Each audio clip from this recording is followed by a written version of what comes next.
World-class infrastructure, technical clubs, world-class hostels. KL, deemed to be university.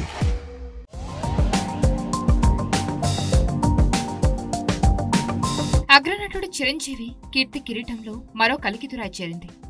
భారత ప్రభుత్వం అందించే రెండో అత్యున్నత పురస్కారం పద్మవిభూషణ్ కు ఎంపికయ్యారు. అక్కినేని నాగేశ్వరరావు ప్రముఖ గాయకుడు బాలసుబ్రహ్మణ్యం తర్వాత ఈ పురస్కారాన్ని అందుకున్న మూడో వ్యక్తిగా చిరంజీవి చరిత్రకెక్కాడు.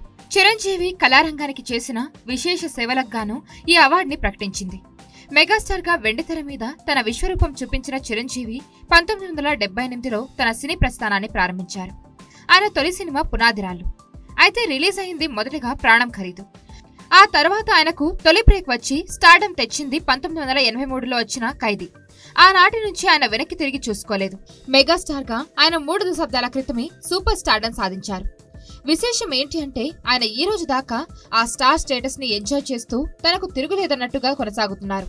155 సినిమాలకు పైగా నటించిన మెగాస్టార్ నవరస నటన ప్రావీణ్యం కలిగిన వారు. ఇక ఆయన చిరంజీవి చారిటబుల్ ట్రస్ట్ ని స్థాపించి ఎన్నో సేవా కార్యక్రమాలు చేశారు.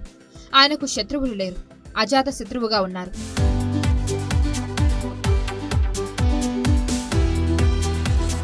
చిరంజీవి 1955 ఆగస్టు 22న పశ్చిమ గోదావరి జిల్లా మొగల్తూరులో జన్మించారు. ఆయన తల్లి అంజనాదేవి, తండ్రి వెంకట్రావు. ఆయన అసలు పేరు కొనెదల శివశంకర్ వరప్రసాద్. చిరంజీవిగా పేరు మార్చుకుని తెలుగు సినీ ఇండస్ట్రీలోకి మిస్సల్లా దూసుకువచ్చి అదే వేగంతో మెగాస్టార్ గా ఎదిగారు. టాలీవుడ్ మూవీ పొటెన్షియాలిటీని పెంచిన big boss, star MS stamina ఏంటో ప్రూవ్ చేసిన కథానాయకుడు. అంతేకాదు సినీ కెరీర్ పీక్స్ లో ఉండగానే రాజకీయ బాట పట్టారు. ఎమ్మెల్యే అయ్యాడు, ఆపై రాజ్యసభ సభ్యుడు అయ్యారు, ఆపై కేంద్ర మంత్రిగా బాధ్యతలు నిర్వహించారు. ప్రస్తుతం పాలిటిక్స్ ను వదిలిపెట్టి సినిమాలే లోకంగా బతుకుతున్నాడు. చిత్ర పరిశ్రమలో ఎన్టీఆర్, ఏఎన్ఆర్, కృష్ణ, కృష్ణంరాజు, శోభన్ బాబు వంటి స్టార్ హీరోల తర్వాత ఎలాంటి బ్యాక్గ్రౌండ్ లేకుండా మెగాస్టార్ గా ఎదిగిన వ్యక్తి చిరంజీవి. చిరు జీవితం వడ్డించిన విస్తరి కాదు. మొదట్లో కొన్ని ఒడిదుడుకులు, మరెన్నో విమర్శలు. ఆ తర్వాత ఆయన సినీ పరిశ్రమలో వచ్చిన ఒక్కో అవకాశాన్ని వైకుంఠపాలి అనే సినీ పరిశ్రమలో పాము నోటికి చిక్కకుండా జాగ్రత్తగా నిచ్చెనలు ఎక్కి టాలీవుడ్ లో మెగాస్టార్ గా ఎదిగాడు.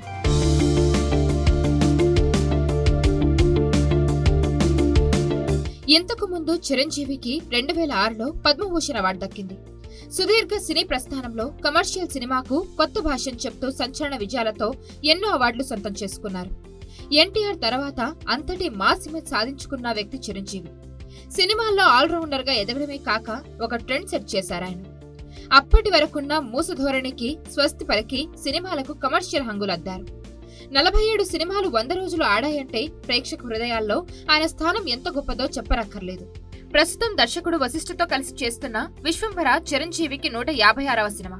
2006లో ఆంధ్ర యూనివర్సిటీ గౌరవ డాక్టరేట్ ఇచ్చింది. ఇంకా ఆయన ఖాతాలో 2016లో రఘుపతి వెంకయ్య పురస్కారం, 3 నందులు, 9 ఫిలింఫేర్ అవార్డులు అందుకున్నారు. మెగాస్టార్ ని పద్మవిభూషణ్ అవార్డు దక్కడం పట్ల తెలుగు జాతి అంతా గర్విస్తోంది.